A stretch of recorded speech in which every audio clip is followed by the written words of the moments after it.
Hello, welcome back. This is my third and final video on ruching, a dimensional sewing technique commonly found in Baltimore album quilts. In the first video, I showed you how to ruche a strip of fabric, and in this video, I'm going to show you how to make a striking flower using two different ruched strips. If you haven't seen the first two videos, I'll put a link to them in the show notes below. The strip I prepared for ruching was 8 inches long, and I marked 8 dots on the top edge and 7 dots on the bottom edge.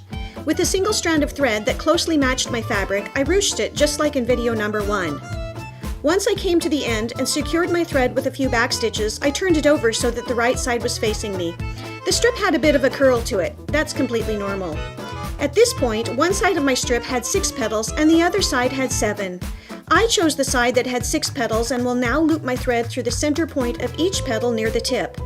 After I've looped my thread through the last petal, I want to loop it again through the first petal and pull it tight to draw the petals together in a circle. It's helpful to do a back stitch or two here. I'm using contrasting thread so you can see what I'm doing, but you'll want to match your thread to your fabric. Now I'll hold the edges of my strip right sides together so that the seam falls between 2 petals. Sometimes the seam wants to be in the middle of a petal. Just do whatever looks the most natural. I'm stitching this seam on the back side of my flower any old way I can to get it to look like the other petals. It might look like a mess when I'm done, but no one will ever know.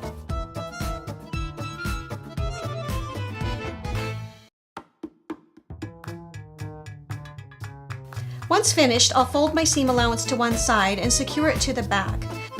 Of course, I don't want to see the seam allowance or the securing stitches from the front.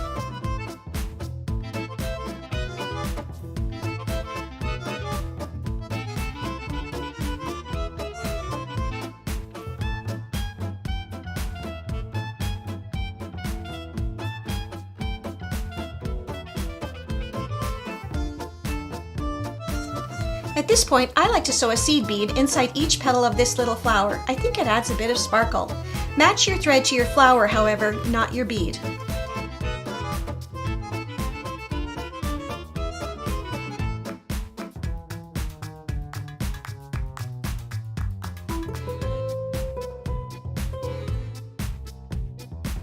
This little flower is really cute and can be used as is, but I want to make it bigger. I've already ruched a long strip of fabric and I'm ready to add it.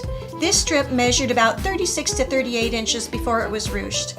I would like to note here that I will be putting my flower together from the outside in, which seems a little backwards, but helps to make it look more like a circle and less like a spiral.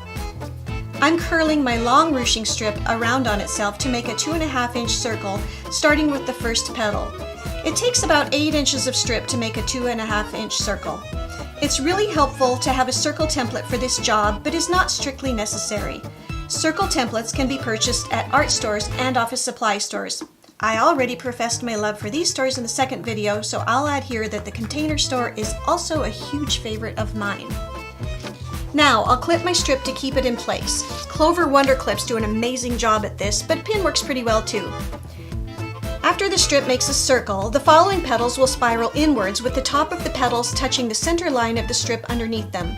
Using a single strand of a strong thread that matches your fabric closely, come up through the ruching strip to the tip of the first petal that sits on top of it and take a small stitch that secures the petal to the strip underneath.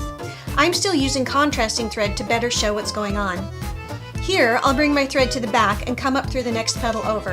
On top, it will look like there are 2 stitches. I work whichever direction feels the most natural to me. Once I've made my way all of the way to the inside, I'm going to secure my thread and then remove the pin or clip at the outside of the flower and tack the raw edge of the strip to the back of the flower.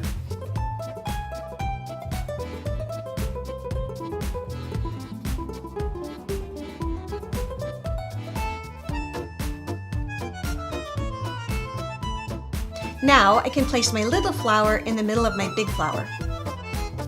Since each long strip will ruche to a different size, the little flower center might completely cover up some of the petals beneath it. That's okay. I'll stitch it to the big flower in the same manner as before.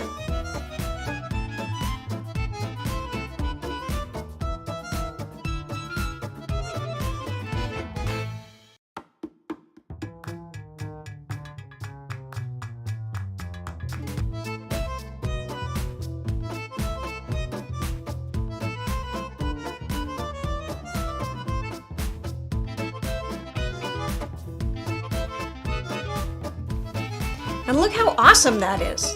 When I'm ready, I'll sew the outside petals to the background fabric just like I did in the second video. Thanks so much for watching this video. Click the subscribe button below if you'd like to see more videos about dimensional flowers, and go to my website, loopytulips.com, and check out Baltimore Blooms, a fun project using your new ruching skills. I'll put a link to it in the show notes below.